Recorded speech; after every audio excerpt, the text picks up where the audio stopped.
Oui, bonsoir maintenant pour les élèves qui sont en seconde S. Bon, on va continuer maintenant les cours de renforcement. Et pour aujourd'hui aussi, on va corriger ces trois questions-là. Voilà, sur les démonstrations. Donc, on va enseigner directement le travail. Hein. Voilà, donc, pour solution, on va corriger ça rapidement pour gagner du temps. Voilà. Bon, la fois passée aussi, je vous avais expliqué comment faire les démonstrations. Voilà. Démonstration aussi, cela ne veut pas dire venir faire n'importe quoi. Voilà. Maintenant, la première question, ici maintenant, A et B sont des nombres réels quelconques, voilà, de manière générale. Maintenant, ici, on demande de démontrer que 2AB est inférieur à A ou égal à A au carré plus B au carré. Chaque jour dans les démonstrations, il y a des choses qui vous aident, par exemple. Vous avez 2AB, gis nga A au carré, gis nga B au carré. Mais lii kay soo ko gisee, gis nga A au carré, gis nga B au carré, gis nga 2AB. yow li nga war a njëkk xalaat mooy lan mooy A plus B le tout au carré. Voilà, je suis en train de vous guider, hein? Voilà. lii moo la war a aider parce que démonstration chaque jour day am loo xam ne moo lay dimbali yow pour nga def ko soo gisee A au carré gis B au carré gis 2AB yow sa xel fu mu war a dem rek mooy A plus B le tout au carré wala A moins B le tout au carré. Voilà, parce que li jàng nga ko yow xam nga ne A moins B le tout au carré ak A plus B le tout au carré moom moo lay indil A au carré indil la B au carré indil la 2AB le reste nag nga ne ma 2AB à gauche à droite ça c'est après. Maintenant soo indee lii pare nag léegi ça sont des carrés A plus B le tout au carré c'est un carré A moins B le tout au carré est un carré mais qu'est-ce qu'on sait on sait qu'un carré est toujours positif xam nga lii soo ko waxee kenn du la weddi soo nee un carré est toujours positif ou nul kenn du ko dindi léegi nga démarrer foofu noonu léegi xoolal nga ñëwaat ci bis kaw nga def nii léegi A moins B le tout A plus B le tout au carré lan lay jox A au carré plus 2AB jox la B au carré nga wax c'est toujours positif ou nul fii tamit A moins B le tout au carré lu may jox A au carré moins 2AB plus B au carré ba léegi li may def nii liggéey bii nii lii ci brouillon nga koy defee brouillon parce que démonstration mënoo ñëw rek nga enchaîner travail bi il faut nga am brouillon booy liggéey ci démonstration leer na léegi bi nga defee lii pare yow nga ñëwaat léegi yow aussi li nga laaj nga démontrer ko waroo di ko fàtte chaque jour tu dois regarder ça maintenant ici on a 2AB inférieur xam nga ne lii ça ici maintenant puisque tu as les A au carré B au carré à gauche alors que sur la démonstration A au carré et B au carré c'est à droite donc ça si tu veux tu peux écrire ça autrement en disant c'est A au carré plus B au carré supérieur égal à 2AB c'est la même chose 5 inférieur à 8 cela veut dire quoi que 8 est supérieur à 5 les deux là c'est la même chose donc démontrer ça et démontrer ça c'est la même chose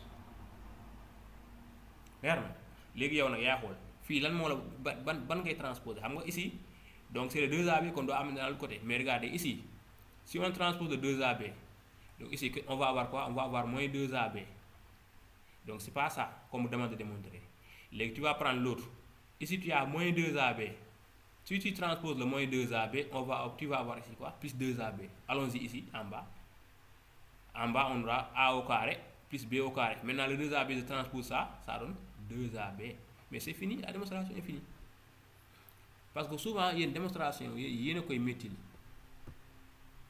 voilà parce que souvent yéen a koy xaw a métti yéen di métti yëpp nii la on va faire beaucoup d'exercices il faut vous abonner aussi hein parce que ça aussi maintenant nag lii la rek voilà c'est pour démarrer les moteurs hein voilà mais on va faire beaucoup de cas hein voilà inchallah sur les démonstrations on va aussi corriger des séries d'exercices voilà on a ça maintenant regardez la deuxième question on va faire la même chose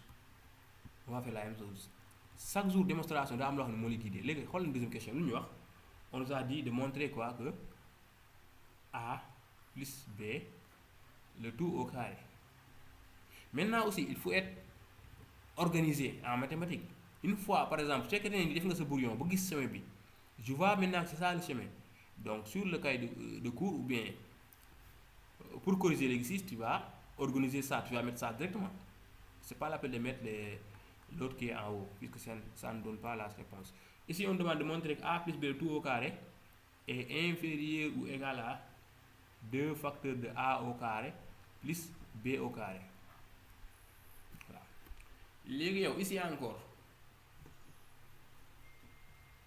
ce qu'on peut faire, c'est quoi?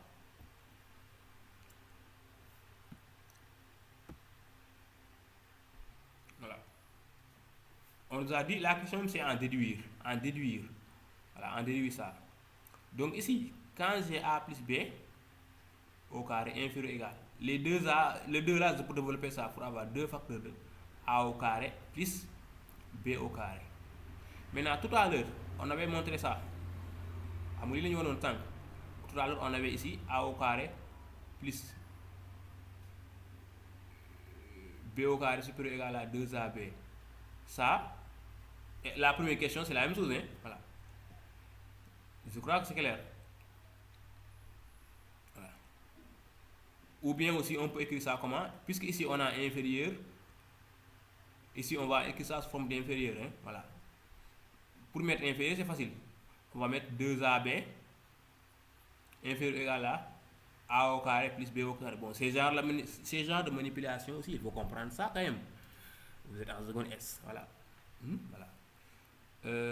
C'est la même chose. Hein. Si 5 est supérieur à 2, cela veut dire que 2 est inférieur à 5. Voilà. Maintenant, qu'est-ce qu'on fait? Les gars, je vais faire comme ça pour comprendre. Xam nga lii la ñu wax ne moo démontré que lii nii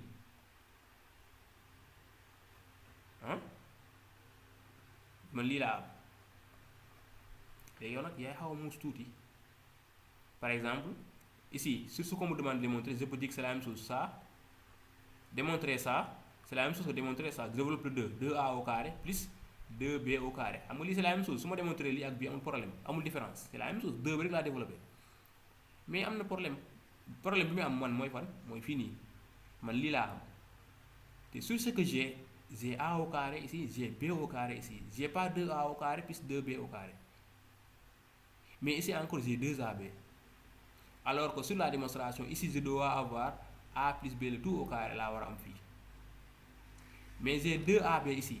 Donc, si j'ai 2AB, qu'est-ce qui me manque pour avoir A au carré plus non, qu'est-ce qui me manque pour avoir A plus B le tout au carré? Ici, à droite, à gauche, il faut se poser cette question-là. J'ai 2AB. Mais qu'est-ce qui me manque pour avoir A plus B le tout au carré? Donc, ce fekkente ne yow am nga 2AB ba pare lan moo la manque pour nga am A plus B le tout au carré? Qu'est-ce qui nous manque? On sait que A plus B le tout au carré, A plus B le tout au carré égale A au carré plus 2AB plus B au carré. Donc, nous, qu'est-ce qu'on a? Yow, tu as le 2AB là. Donc, qu'est-ce qui vous manque? Il vous manque le A au carré et le B au carré. C'est ça qui vous manque. Il nous manque le A au carré plus B au carré. Donc, c'est facile. Puisque c'est ça qui me manque, mais je vais ajouter ça. Puisqu'il me manque le A au carré et le B au carré. Donc, on va ajouter le A au carré et le B au carré. Et c'est fini. Donc, qu'est-ce que je fais? Je vais ajouter, change de couleur, mais je vais ajouter le A au carré. Je vais même mettre ici A au carré, ajouter le A au carré ici, ajouter le B au carré ici. Mais c'est pas fini. Parce que pour que ça soit correct, si on ajoute ici A au carré et B au carré, on doit faire ça aussi sur l'autre partie. Je dois ajouter ici A au carré plus B au carré. En mathématiques, c'est comme ça, une inégalité. Une inégalité ne change pas lorsqu'on ajoute à chacun de ses membres la même valeur. Donc ici, qu'est-ce qu'on a? À droite, on a A au carré. À gauche, 2AB plus B au carré. C'est ça qu'on a ici. Maintenant, à droite, je vais avoir quoi? A au carré plus B au carré plus A au carré plus B au carré encore. Mais ça, c'est une entre ça, c'est A au carré plus 2AB plus B au carré. Ça, c'est quoi? Ça, ce n'est rien d'autre que A plus B le tout au carré. Qui est inférieur ou égal à quoi? Ici, on a A au carré deux fois. Donc, on va dire 2A au carré.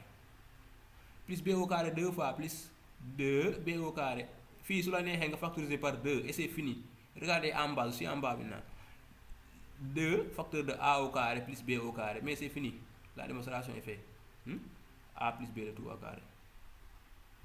C'est une démonstration.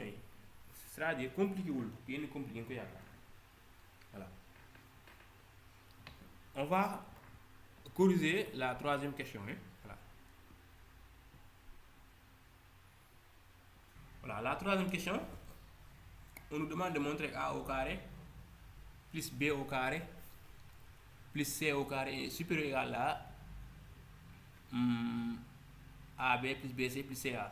Ça aussi, je vais le faire ici. Voilà, je vais le faire ici. Et c'est quoi? On demande de montrer quoi? Que A au carré plus B au carré plus C au carré supérieur ou égal à AB plus BC plus CA. Voilà. Xam nga tout à l'heure sur la première question lan lañ démontré woon sur la première question démonstration pour nga def ko chaque jour da ngay am ay information soit information yi mën nga koo jëlee sax sur le même exercice mën nga koo jëlee ici dans le cahier du cours mën nga ko même sa jëlee sur des propriétés ce sont des informations chaque jour moo lay guider. Voilà.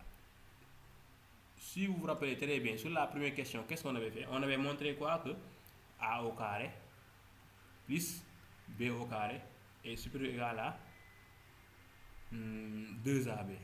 xam nga lii la ñu am A au carré plus B au carré supérieur à 2AB. Maintenant il faut maintenant regarde, tu as AB, maintenant ici on a AB, ici j'ai AB. Donc qu'est-ce qui me manque? Il me manque BC.